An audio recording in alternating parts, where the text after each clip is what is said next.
Hey everyone, Cecil here. We're re-releasing last Wednesday's episode on Fax Machines, specifically because there was a problem server side on our podcast feed.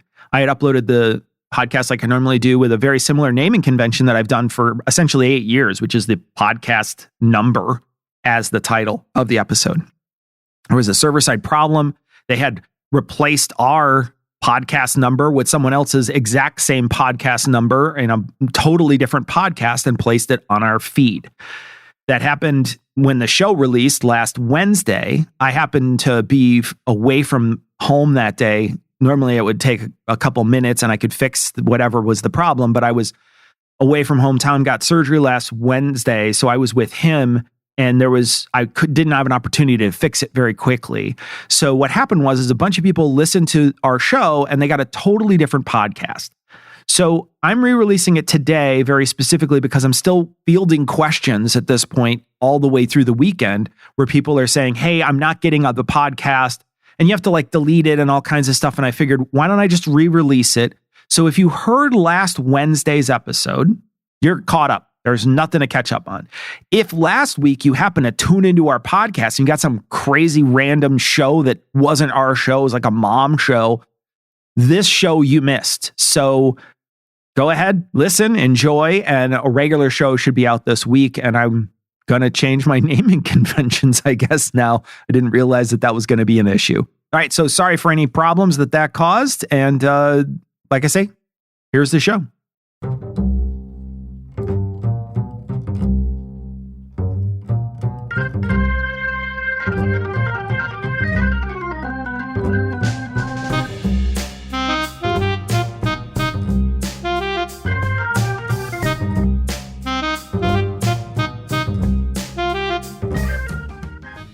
Hello and welcome to Citation Needed, the podcast where we choose a subject, read a single article about it on Wikipedia, and pretend we're experts. Because this is the internet, and that's how it works now.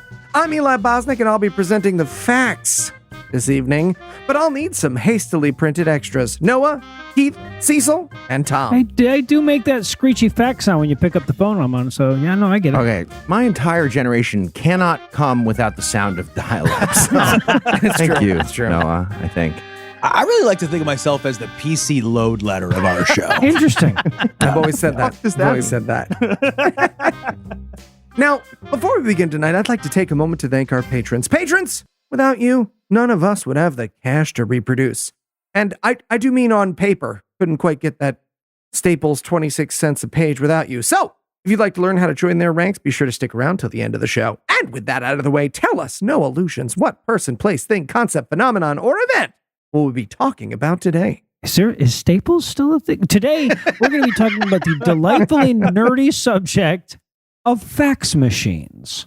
And Cecil, you scanned this information to show us your results. Are you ready to go Verjeet with it? That's actually the sound my pacemaker makes when it interacts with the telephone. So, yeah. Yeah, no, it tracks. So tell us, Cecil, what are fax machines? Fax machines, short for facsimile, are a way to send scanned documents over a telephone line.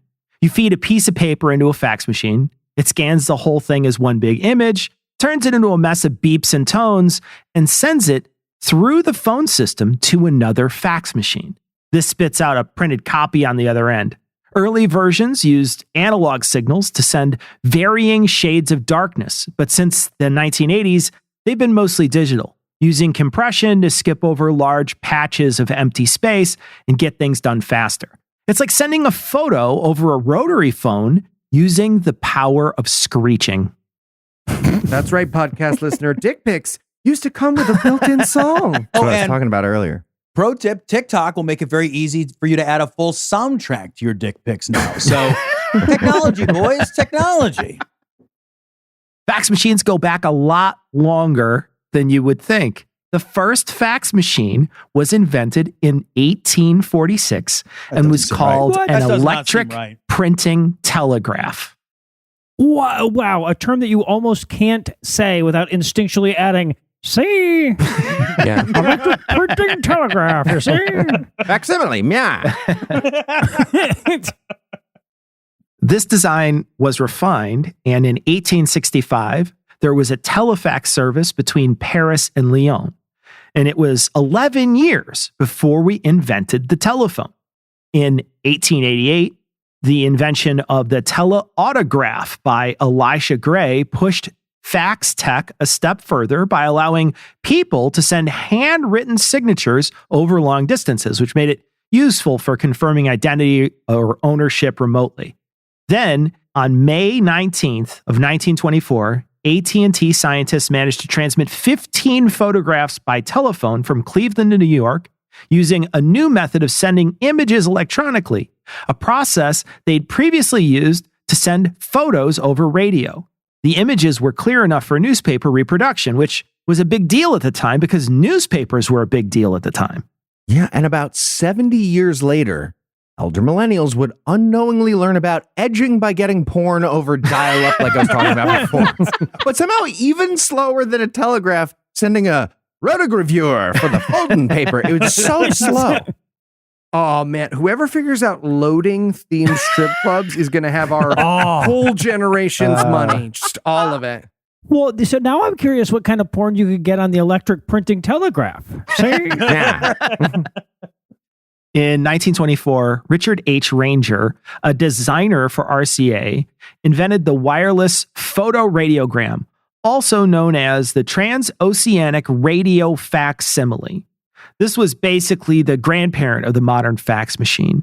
Just months later, on November 29th, a photograph of President Calvin Coolidge was sent from New York to London, becoming the first photo ever reproduced via transoceanic radio facsimile. I have no idea why they chose Calvin Coolidge. Here is a photo of him. He looks like somebody pressed his face up against the rollers of the fax to get the image. Well, that's it. He's got a lot of blank space on that face. They probably choose him to like save ink. Right. They actually wouldn't be able to send a photo of our current president until the invention of bulk buy orange ink. So, yeah, no, you need that. Or you toner just print cartridge. it on an orange. That would work too. Yeah, Coolidge looks like he's already compressed, like he's an MP3 face.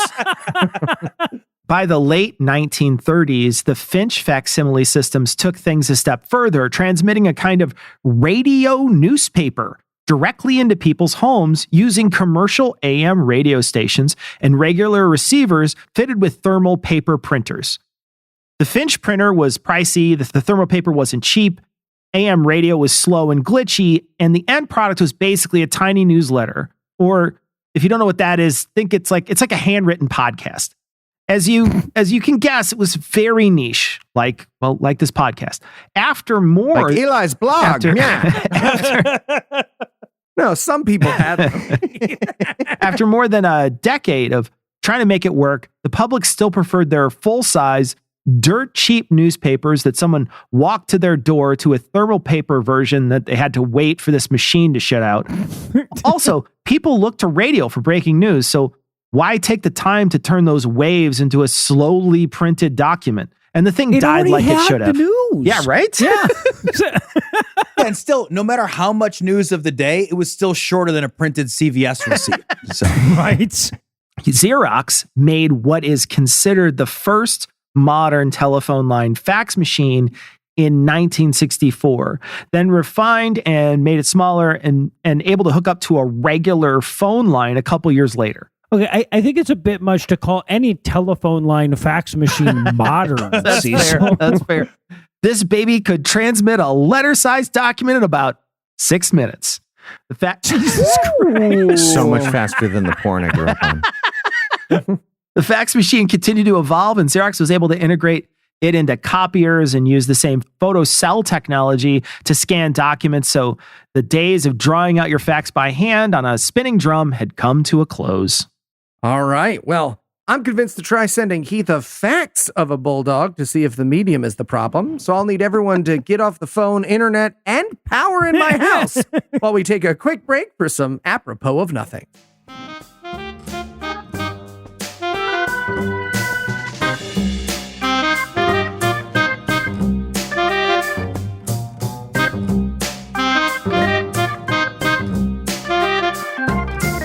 Johnson, Villa, Smith, get in here. Yeah, boss? Take a look at her, boys. Ain't she a beaut? What is it, boss? What is that? It's a facsimile machine, or a fax machine, as we're going to call it. Okay, well, what's it do, boss? Okay, so say I want to ask Habamaker what he wants for lunch, but his office is all the way over on his side of the building. Excuse me, I'll be right back. So if Habamaker has one of these over on his side of the building, first thing I do is I write Habamaker a note. Say, Habamaker, what are you having for lunch? Okay. Then I just roll it here into this facsimile machine. What? Okay, 1 second. Hold that in there. Here? No, the other side. I got it. Okay. So now I dial Habamaker's number. I gotta look it up because it's different than the phone number. It's 456 442. Shit. Nope. That's a 7. Okay. Clear. Okay. 456 447. Don't. 447. No, I did that one already. 456 447 8436. There we go. All right. Now, believe it or not, in under 7 minutes, just under 7 minutes. Habamaker's, he said he brought lunch. What? I went over and I asked him in his office. He said his wife packed meatloaf. You know what, Johnson? Get the fuck out of my office. What? You said you wanted to know. You ruined it. You ruined the whole thing. You ruined it. Fine. I'm going. Fine. Habamaker's wife makes a great meatloaf. Yeah, it's outstanding, right? I was just thinking of that. Oh, fuck you guys too.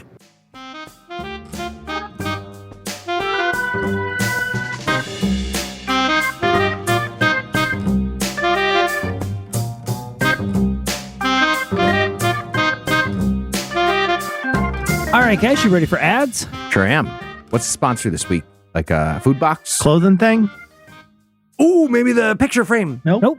This time, we're talking about an old-timey podcast. An old-timey podcast? You mean like those radio shows that were on iTunes 20 years ago?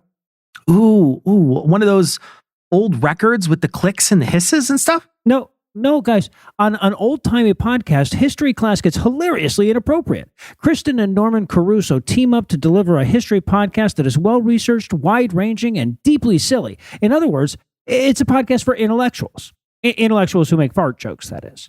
I mean, that sounds like our podcast. Well, yeah, but other than the well-researched part. Other than That's that, yeah.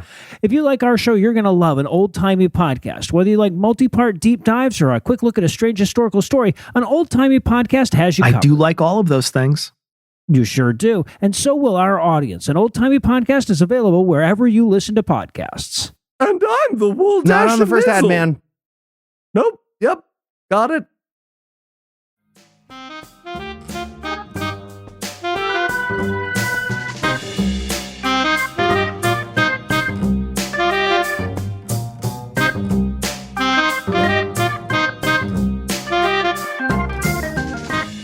We're back. When we left off, Cecil was naming things older and slower than him to comfort himself about fast approaching death. That's fair. What happened next, Peepaw? Yeah. I am gonna die soon. That's true. Okay. Well, with the ubiquity, it's funny because it's of true. the fax machine came an interesting use of the device, and this is a section that I will call Fun Facts. Nice. Heath is torn right now between offering a cheers or a cease and desist letter. Yeah. All the way He cheers. said nice. Right, landed Cheers. on all the way He cheers. said nice, but his tears are rolling He down is his fighting cheeks. Yeah. very hard. His jaw is protruding Cecil? right now. Yeah. Tears to you. In the 1970s, Hunter S. Thompson referred to his fax machine, the one that he used to beam his drug-fueled dispatches to the Rolling Stone magazine, as the Mojo Wire. He also sent pen pal-esque faxes to other famous people, like fellow reconstituted bag of cocaine, Keith Richards, the handbag that played guitar for the Rolling Stones. After an attempted on-camera interview between the two completely failed to materialize, a missed opportunity that would probably save the hotel room from being condemned, Thompson sent Richards a note over the Mojo Wire, and here it is, at least the part that I could find and transcribe. I also put an image of this in the show notes. Jesus. So here's what it says. Quote, So thanks again, and thanks is spelled with an X. Thanks again for leaning on the buggers to have me do the interview. I took it as a very high compliment, and we should have a chat sometime soon anyway. You're a smart boy and a bitch of an artist. Shit, between us, we've been on the road at least 66 years. That's big, Bubba. Kennedy barely made it 10, but he was running flat out the whole time, eh? Yes, and I salute the crazy bastard. He was one of us for sure. And if you run into Christine Keeler, tell her I said hello. I had a crush on her from the start. And now that's the end of the quote there. And then it ends with more and an arrow pointed to the back. You know, typical fax stuff. Over. Does Christine like me? Yes, no, maybe. Monterey Thompson. 100% looks like. I don't know. I just think it's nice to see that incoherent gibberish isn't restricted solely to Eli's essays. That's true. It's true. I like that Hunter S. Thompson indented his paragraphs. I didn't expect that. Yeah. The godfather of punk and walking vascular display, Iggy Pop, was interviewed for Plasm magazine in 1995. But after the interview, he had some thoughts, so he sent a fax to the journalist Joshua Berger to add to the recent chat they had. Here's the quote. Quote, "The arts in America today are above all else. Successful artists live like gods. They are remote," that's in all caps, "and useless. The painting and sculpture generally offer ranges from coy and cute to incomprehensible and huge. Everybody's sick of it, but it's exactly what its patrons deserve. These people are corrupt and frigid." Okay, weird facts. Two other fun facts that I enjoyed. First of all, it's on a piece of scrap paper that he got apparently from the Delta Airlines counter. And he tried to scribble out the letterhead, but he missed the letterhead with the scribbling out. Also, he finished the letter and then he was like, wait, also, our gods are assholes. And he wrote that into the middle of the letter with a different pen. Yeah, if he wrote this in 1995, I feel like at least some of the sentences should flash, be different colors. Come with a song. Yeah. All right, he continues, quote, "There are continual shock and rage movements in the performing conceptual arts, but are they bringing anybody a good time? They bring filth, death, and loathing of self as fashion. I understand them, though. People are lost and frustrated and unskilled. Our country is stupid and degenerate. Jesus. Nobody is here. People are starving. No one talks to you. No one comments. You are cut off. No one is straight. TV morons. A revolution is coming. And in reaction, a strong man will emerge. Everything sucks. Don't bother me." End quote. I'm writing this with an ink sac inside my left nipple. Shirts are a Ponzi scheme. Love, Iggy Pop. Yeah. I miss when tweets had to be 120 characters. I love it though when people in the arts forget that no one cares about the arts. It's adorable. Right. The rage is adorable. In 1995, the greatest basketball player who ever lived, Michael Jordan, sent a now historic fax. Jordan had retired from basketball 17 months earlier after deciding to pursue a career in a sport he wasn't good at, baseball. The Bulls had won 3 back-to-back championships with Jordan at the helm in 91, 92, and 93. The basketball GOAT had decided to start practicing with the Bulls at their facility for about a month before he decided to fire off a fax that would change history. He released the following statement through his attorney via fax, quote, "I'm back," end quote. He would go on to have another three-peat. Okay, yeah, unquestioned GOAT. And I say that as a Knicks fan who spent my childhood watching Michael Jordan ruin us in the Eastern Conference Finals every single time. Here's how truly great Michael Jordan is.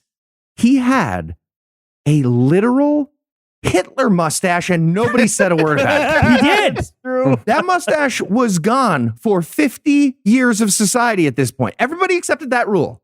And then Michael Jordan just did it anyway, because he was that good. And everybody's like, yeah, all right, that's fine. Do you guys think him and Bugs stayed friends after they worked on Space Jam together? No chance, dude. Bugs is actually racist as hell in real life. Oh, no. Yeah, no, I'm sorry. I'm sorry to tell you that. Okay, but the mustache should have helped then. Yeah.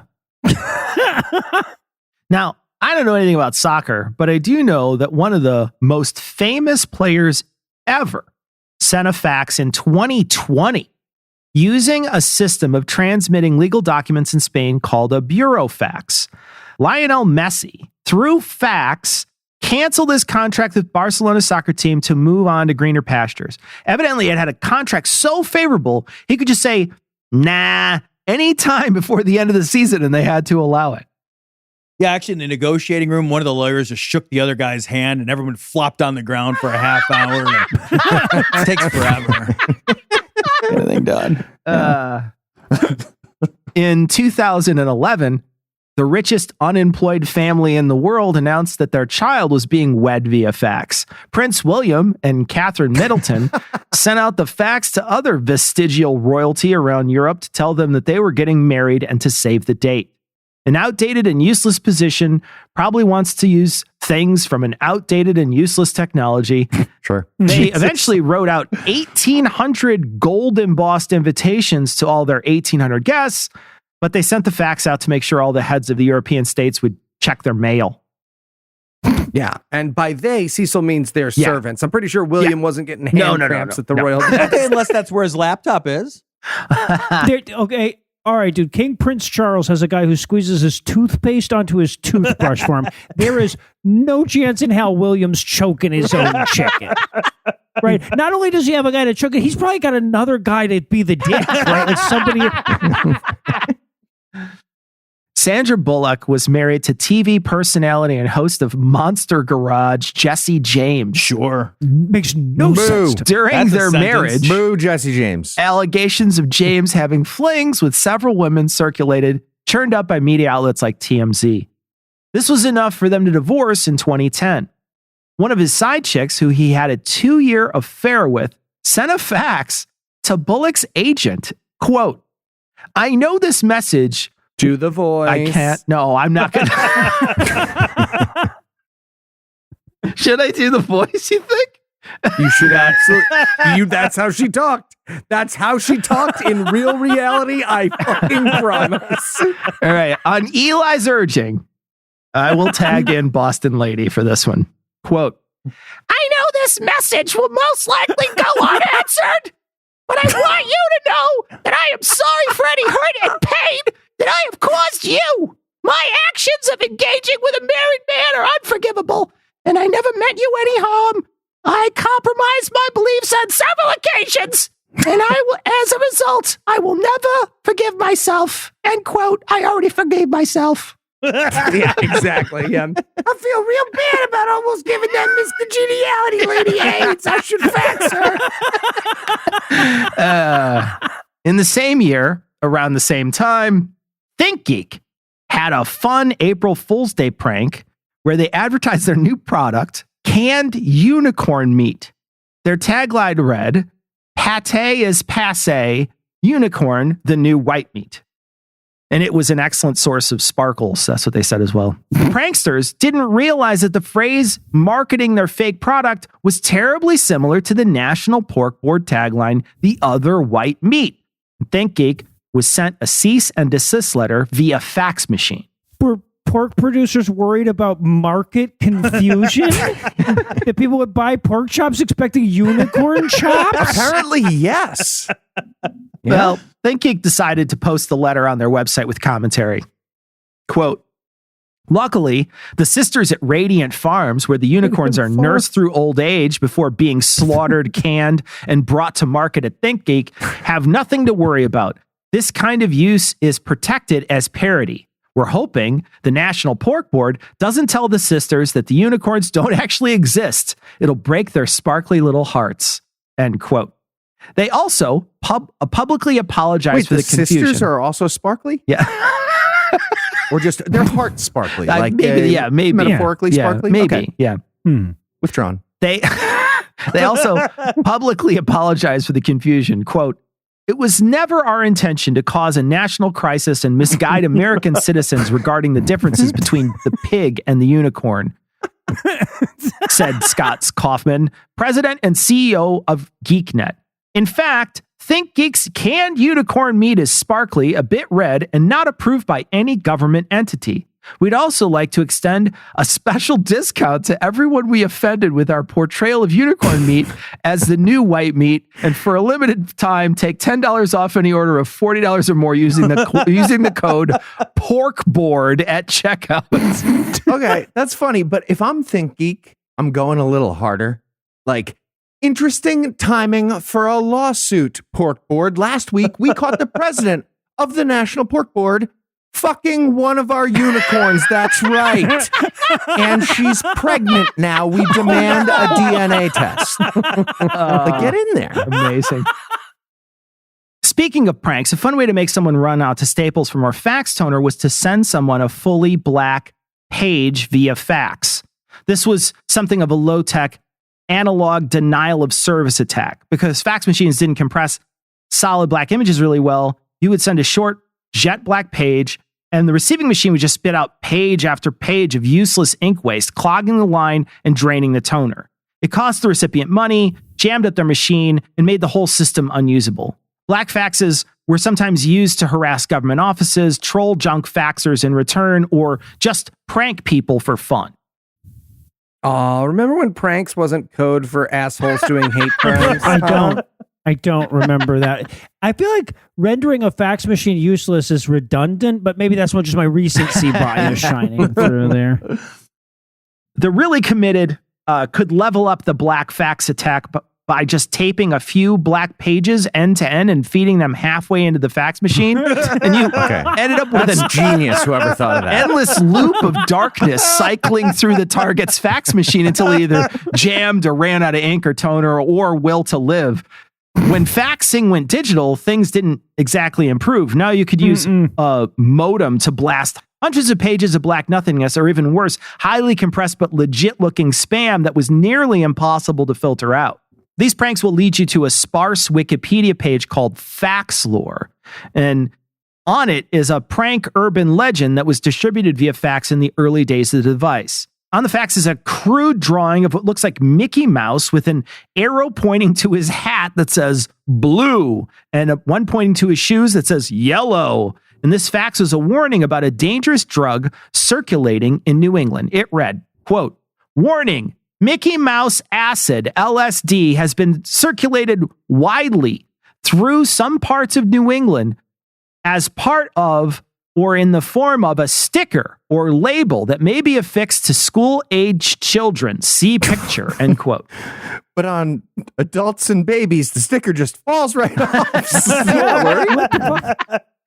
Continuing the quote, "Do not handle. Contact with moisture and skin could cause the same effect as taking a dose of acid orally." 2 exclamation points. Oh, no. It is a picture of Mickey Mouse on a Walt Disney movie, in the Walt Disney movie, The Sorcerer's Apprentice in Fantasia. The actual size is a 1/2-inch square. Mickey Mouse is wearing a red robe, blue hat, yellow shoes, and has the appearance of a lick and stick label. Other Disney cartoon characters have been used in the distribution of this LSD, end quote. Okay, why is the drug dealers are giving out free drugs to kids the first moral panic every possible technology goes to?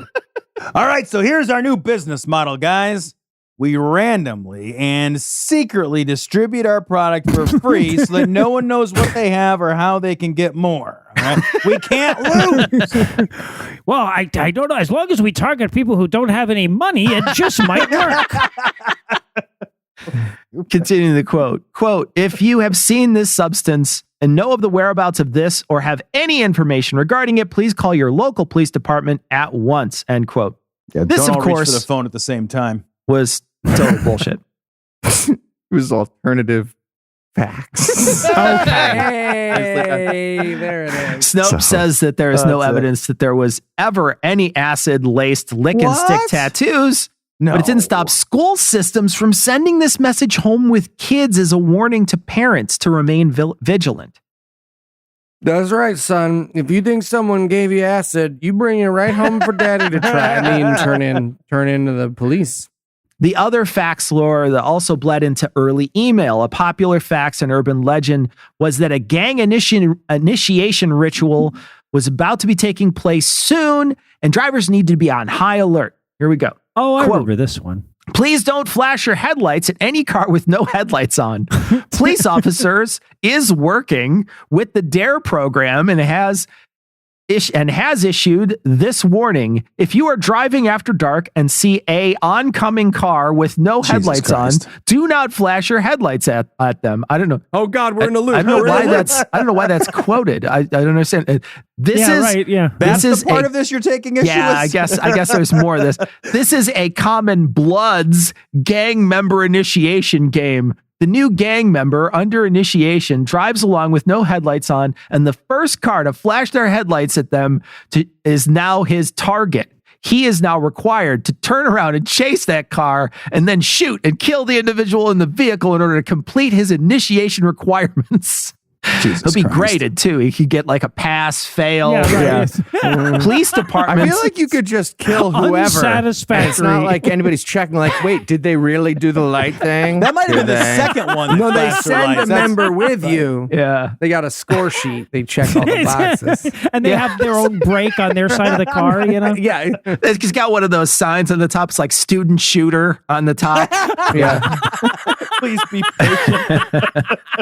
Police departments across the nation are being warned. The gang's intent is to have the Bloods nationwide drive Jesus around Christ. on Friday and Saturday nights with their headlights off. In order to be accepted in the gang, they have to shoot and kill all individuals in the first auto that does it as a courtesy flash. Please forward to all loved ones, end quote.